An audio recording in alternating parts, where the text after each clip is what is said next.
Nikola Jokic overtakes Shai Gilgeous-Alexander in the mock MVP race.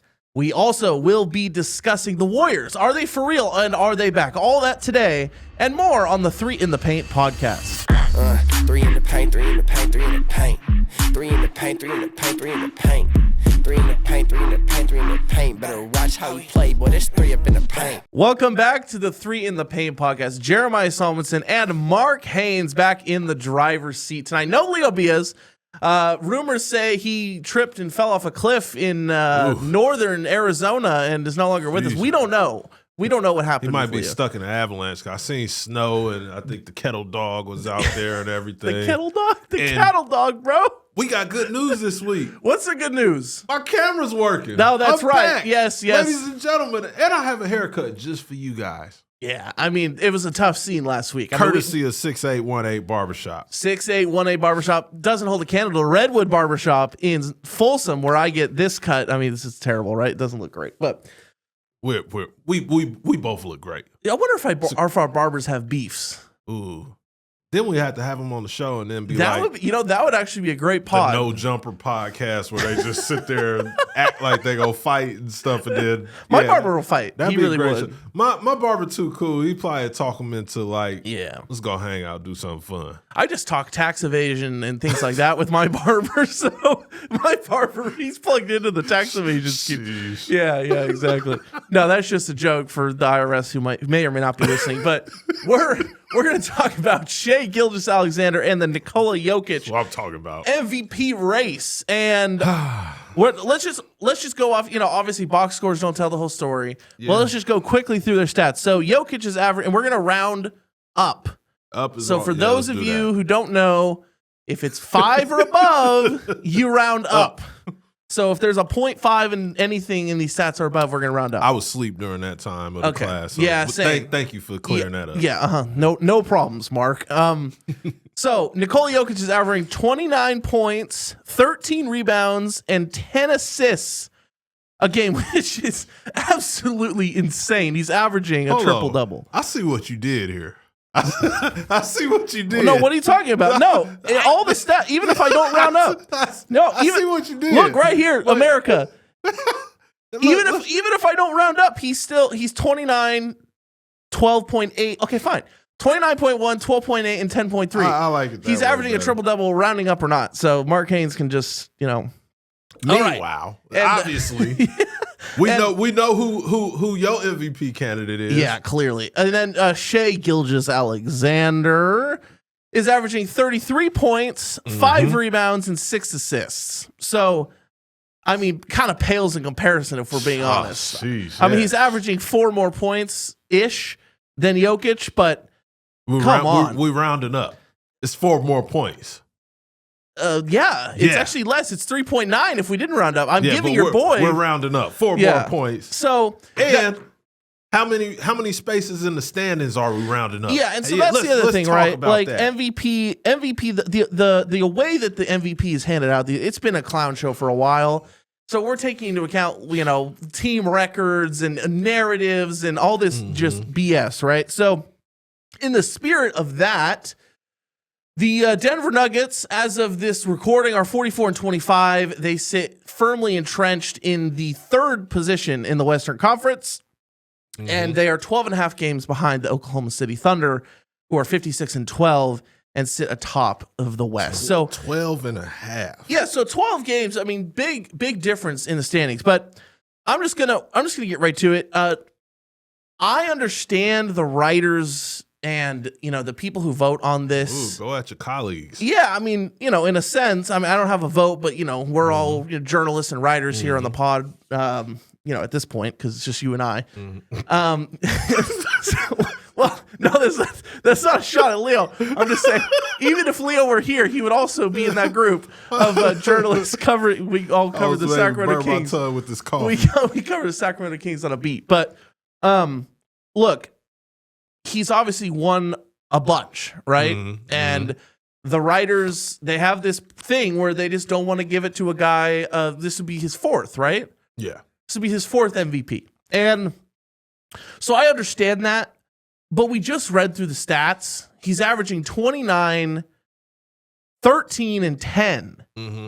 That is so otherworldly. And that is, if he continues to do this, he's vaulting himself into the conversation of one of the best bigs of all time. Mm-hmm. I mean, honestly, if he retired tomorrow, he would already be in that conversation as one of the best bigs of all time because he's won a chip. He's won multiple MVPs. He's been the best team in the West. He's done all the things. Now, he hasn't done it to the same extent yet and for as long as others have. But look, I appreciate Shai Gilgeous' game. Mm-hmm. But I think he's a foul merchant. I'm just gonna say that. And the people out there listening are probably gonna agree with me. Most people do. He's a foul merchant. And if you go out there and you look at the compilations or whatever, his game is he's so skilled and his game is so talented that I feel like he does himself a disservice on the flopping and just his free throw merchant behaviors. So my MVP, if I had a vote, is Nikola Jokic. Yeah, and as Mark mumbles over there. Goodness. And as he'll probably go on some spiel, some anti-Jokic spiel here. But look, Jokic is my MVP. I understand he's gotten it at times, but he's historically great. So I feel like you're allowed to give it to a historically great player so many times. And to be honest, the Embiid one was just a gift. The Embiid MVP was just a gift to Embiid. Jokic should have won it that season too. We're talking about the same thing of LeBron James. LeBron James should have 6, 7 MVPs? You could make that argument. You could, and he doesn't. So Nikola Jokic is my MVP. Mark Haynes, what do you think about that argument and the situation we find ourselves in? Well, first off, let me take one last sip of my coffee with this very, very cool Dixie cup lid. All right. Which has a detachable cover. I'm going to give you the floor. Let's watch.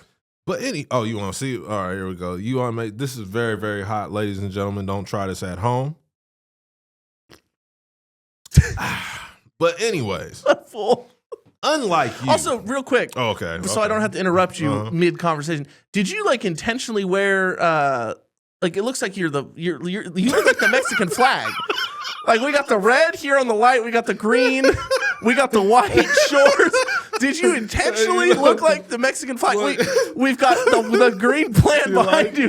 This is like you're embodying Mexico in Leo's absence. I'm actually proud of it. Hey, yeah. From Fresno, California, me and my Mexican brothers, man, we get down. We grew up on the west side of Fresno. They know Edison High School or whatever. So yeah, it wasn't planned, but when you are who you are, you know what I'm saying? Everything just flows, the vibe and everything or whatever. But anywho. Yeah, it's a good look. It's good. Shout out to my Mexican brothers. And shout out Mexico. Out there. Yes, sir. Mexico. Great place. I ain't been there yet, but I plan on going. Yeah. Maybe this summer. Might want to sponsor my trip. That'd be nice too. But anywho, unlike you, I am not going to diss the person that you picked for MVP. I'm going to tell you why Nikola Jokic is an amazing candidate for her. Nikola Jokic is putting up historic numbers, which he do year after year after year. But like you said, we get the whole, MVP fatigue and don't want to continue to give it to the same person. And if you gave it to him 4 times in his career, now he's done something. I don't like the idea of we don't give it to him because, all right, if he wins it 4 times, that means he's better than Olajuwon, or that means he's better than LeBron, or whoever we decide or whatever. I'm somebody that I believe if you deserve it, you deserve to have it. Good. However, this season, I do not believe he deserves the MVP. It's definitely SGA. And the reason I say that is because when you look at what he's done this season with this team, which is the best team in the league. So we're not going to act like, he's playing out there with some bums or whatever. Well, I would agree with you that they're the best team in the West. I don't know if they're the best team in the league. That's up to be decided. There you go. That's safe. Cleveland is good. To be determined. Yeah. To be determined. Cleveland is good, and so obviously the Boston Celtics or whatever. But top 3 team in the league. Sure. We can say that for sure. But they've been the top 3 they've been in the top 3 the entire season with Chet Holmgren missing a huge chunk of games. And that, to me, is the separation between Nikola Jokic and Shai Gilgeous-Alexander.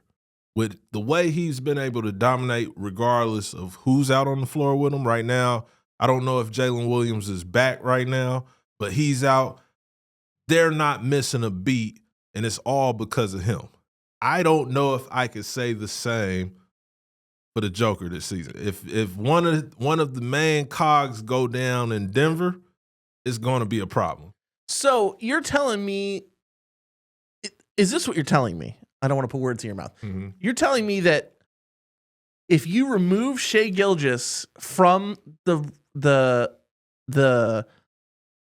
Thunder, just blanking here, they would regress more than if you removed Jokic from the Nuggets?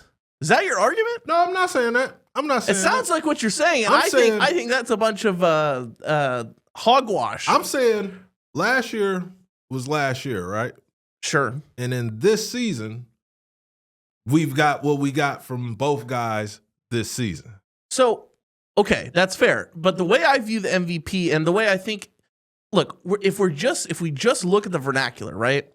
Most valuable player. What is value to a team? I think the best way to gauge value is if he was removed, what does your team lose? That is like pure value in its most purest form, in my opinion. What value do you provide to my team or my company or this podcast, right? Yeah. And if you look at it that way, I think OKC would regress more than, or excuse me, less than the Nuggets would, because I think you take Jokic off the Nuggets and they're a playing team. Like at best, probably. You know, look what happened to the Mavs with all their injuries and when they removed Luka and the Kyrie. You know, like I think Luka was way more valuable to that team than they thought.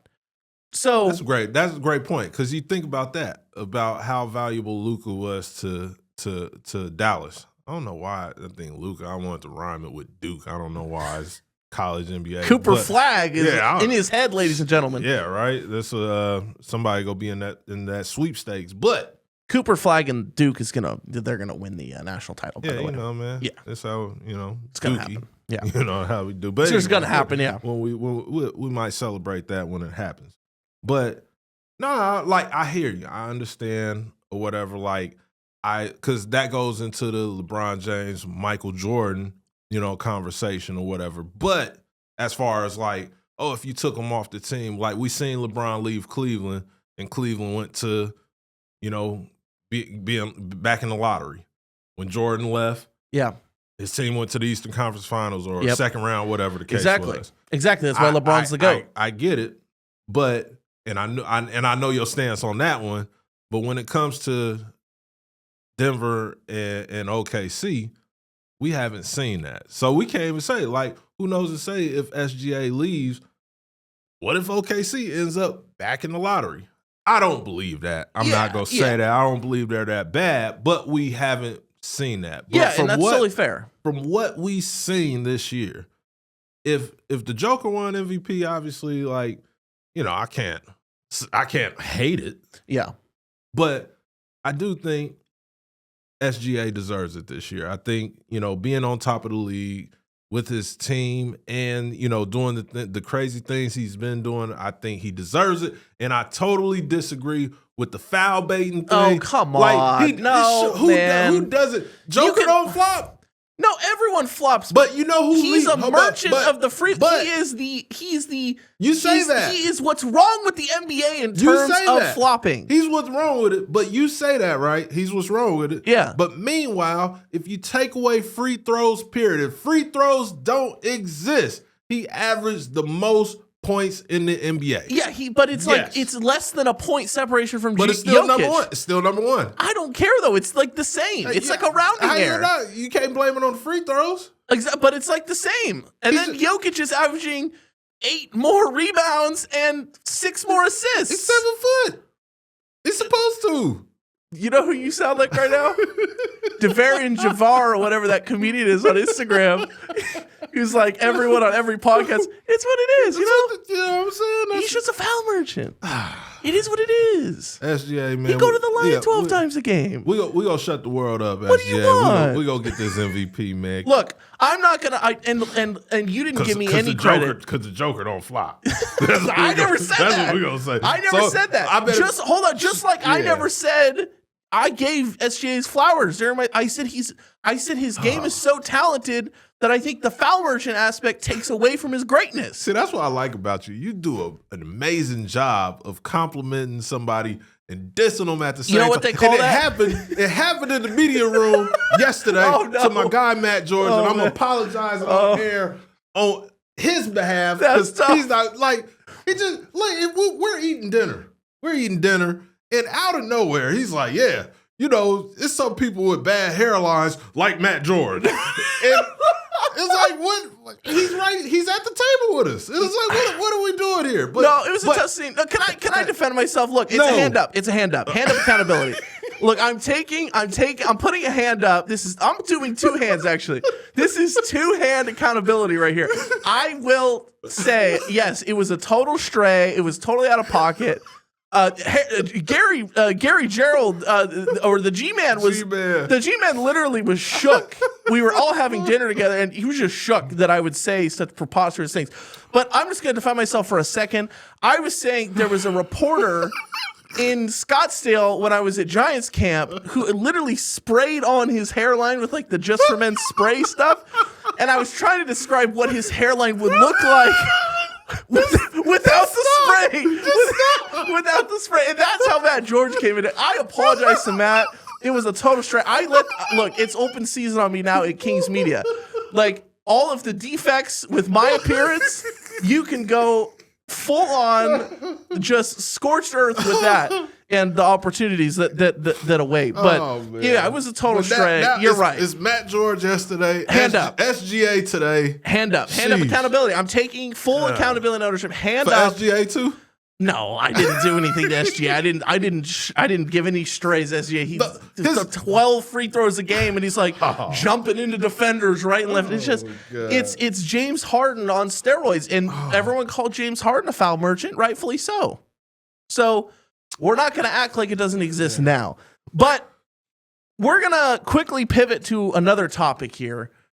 Quickly, are the Warriors back? Are the Golden State Warriors back? I believe the line is they're 15-3 or 15-2 now with Jimmy Butler. They had a really bad loss yesterday. Yeah. But are the Warriors back? I'll go quickly. I will say that they are. They look really good. Steph looks a little tired here and there, but he'll get his rest before the playoffs. I think the Warriors are back. I think they're a legitimate title contender in the West. Look, whoever's gonna try to get to the finals is gonna have to go through OKC and Memphis and Houston. But really, the only team there that scares me is either Denver or OKC. The Warriors have the experience and the firepower to take out any team in the West, including those teams. But that would definitely be a challenge. They're very good. Those two teams are very talented. But I think the Warriors are back. I think that getting Klay Thompson off the books was the best thing they could possibly do. Moving on, and I love Klay Thompson. I rewatched his 37-point quarter last night, just like reveling in his greatness again. He's I love Klay Thompson, but moving on, the Kings. Oh, shit. Yeah, that was against the Kings, DeMarcus Cousins. But the Warriors are back. They're legitimate title contenders. I don't think it's an overreaction. The sample size is big enough. They are very good with Jimmy Butler, and I didn't think they would be. So that's another hand up. That's goodness. Yeah. That's what this episode is gonna be called. Jeremiah's hand up accountability. This is like the Confessions album by Usher. Like we literally had this conversation. More apologies are on the way right now. Oh my gosh. And you know who deserves an apology? You know who deserves an apology. I'm a huge Draymond supporter. I don't care, but that man deserves an apology. For what? I didn't say anything bad about Draymond. You called him insane. You called him cuckoo. All that. What are you talking about? He is crazy, but I've always defended Draymond. Now, he's super talented. Maybe he's crazy. Look, no. Hold on. I've always said the Warriors don't win the chips without Draymond. I've always had that opinion. But what did you say about this year?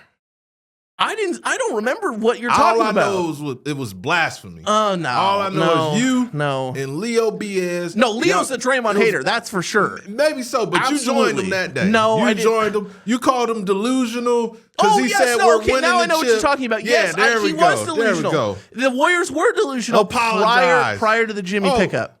That's when he said it. Yeah, well, he said it. I said it at All Stars. Yeah, I understand that. I said maybe Draymond sees something that we don't see. Yeah, and you're right. That's it. And you was like, nah, he's just saying it just to, ratings like maybe he's supposed to say that. Give that man an apology. I mean, I'm not going to apologize to him because I am an ardent Draymond supporter, and that you don't find that a lot from Sacramento media at all. But I am a huge Draymond supporter. I think he's so valuable. He's invaluable to the Warriors. He's what you would call priceless, right? Like his intangibles, what he brings. And, the game against the Kings the other day, he would just start hitting threes. So, when Draymond does that, the Warriors are scary. And so I'm assuming you agree with me that the Warriors are back. Yeah, the Warriors are back, and the Warriors are contenders. I'll say that. They are contenders. They just got Jonathan Kuminga back the game against the Kings, and he's going to get better. He's going to get, reacclimated into the system, and that's the thing that makes them so good is that it's a system. It's not just, these guys are talented or whatever. They're talented, but with the system and with a great head coach, because I'm pretty sure he deserves an apology from you too. No, I'm not apologizing anymore. I don't know why Mark Haynes. Dub Nation deserves an apology. You know what? Don't get Dub Nation on my back. I don't need Dub Nation coming at me on my 30 follower Twitter account. I don't need Dub Nation coming and harassing me. Okay, we all know what they're capable of. I don't need any of that garbage or nonsense. Look, I just said the Warriors are back. What else does Dub Nation want? Dub Nation, what do you want? I said the Warriors are back. They're back, and are they contenders? Yeah, I said they are. Oh, my bad. I said they're contenders in the West. They're contenders for they're sure. They're absolutely contenders with their skill. Yeah, you did say look, and we didn't even talk about Jonathan Kuminga. He's fantastic. Yeah. And young, but fantastic. And with Jimmy and with Draymond and with Steph, they're just, but guys like Guy Santos and Quentin Post is playing really. The team's good. They got a good mixture of young guys that finally Steve Kerr is allowing to play because let's be honest, for years he didn't. Yeah. Which is part of my Klay Thompson take of it was the best thing that could happen to them because they moved on to their younger guys. To go to the younger they guys. had to move on to their younger guys. And Moses Moody, I think. Yes. I seen a crazy stat he has the highest win percentage in the starting lineup of 94% or something like that. But no, they're contenders. They're legit. And I always said if somebody's going to knock off OKC in the playoffs, it's going to be a veteran team. It's going to be a team that's been there. And the Golden State Warriors have everything they need to be that team. Even though I'm still rocking with OKC. Yeah, we know that. But obviously. And I still think they're the favorites. But all right, let's move on to our last segment. Buy or sell segment here on the 3 in the Paint podcast. I'll go first. I am selling. Okay, so I've just had it. Really. I've really just had it. It's come to a boiling point. I've just had it. I am selling entitled bad drivers in the state of California. I've had so many episodes in the last week. I was driving here on Highway 50 in Sacramento. Some guy tries to cut across traffic where there's cones set up. His front bumper tears off and flies into my lane. I have to stop in the middle of Highway 50, throw his bumper off the road, and then continue my trek. Someone cut me off today. I'm in the only straight lane, and the other lanes are all turns. No option to go straight. This guy in the right turn lane, he just decides to go straight and cut into my lane, almost hits me. And he's in this big truck. We both pull into the same gas station because I had to get my drugs, which are energy drinks. Sheesh. And I just let him have it. We get in an argument in the parking lot. I'm like, look, dude, all I wanted was hand up. That's all I wanted. Just an apology. Just hey, I didn't see you, or hey, my bad. I thought it was the wrong lane. And I'm so chill.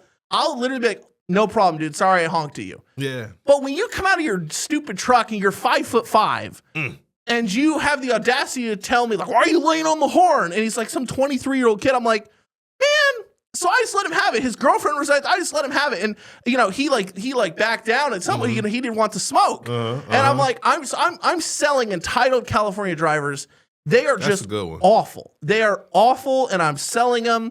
And we've got to figure this out. We need higher standards. Sorry, we need higher standards at the Department of Motor Vehicles or something, or a new agency or whatever. So I'm selling entitled California drivers. Mark Haynes. You know what?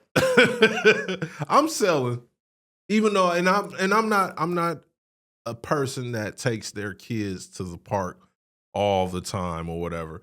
I hate taking my kids to the park. But you're a good dad, so you do. I try when I can. Yeah, I'm not gonna, front like we go all the time. Shout out Mark Haynes as a father. You guys don't get to see it, but you really are an upstanding dad.